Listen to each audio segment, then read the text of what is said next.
شيخ دين وزن شيخ لنا دوري شمر ليلي ورليلي ذكر قصاب يكر ديار بكر منهم جوردا سرد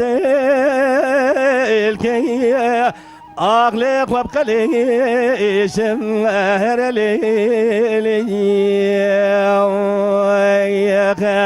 سدم خاطر جابو بلي رشو بلك بجناز راب ولا بخلي وذاكر الله ما جمهر لي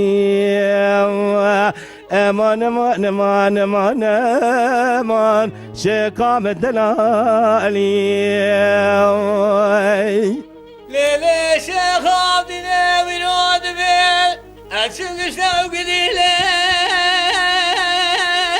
لبي لو خبر دانا وعاشق دلالي يا خيا حلالا ومدي پسی مالا بام شیخام گرانه لوی را جاردا خبر دا آیه و لو حادی دا آنا و عاشق دلا و یا خیر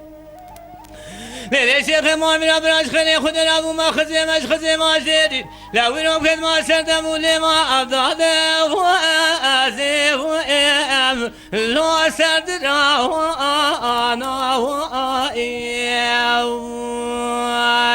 یا خیه امان امان امان امان امان بین امان و امان لیشیخ دلا و یا خیال شيخ دين مياري كر قزت ياري كر بشكوكت يا سنسبي كر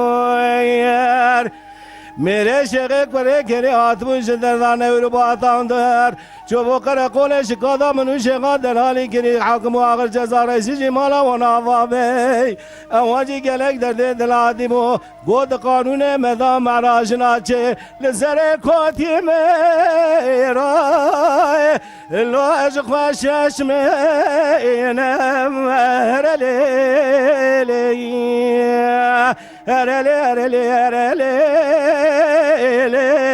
شقام دلالي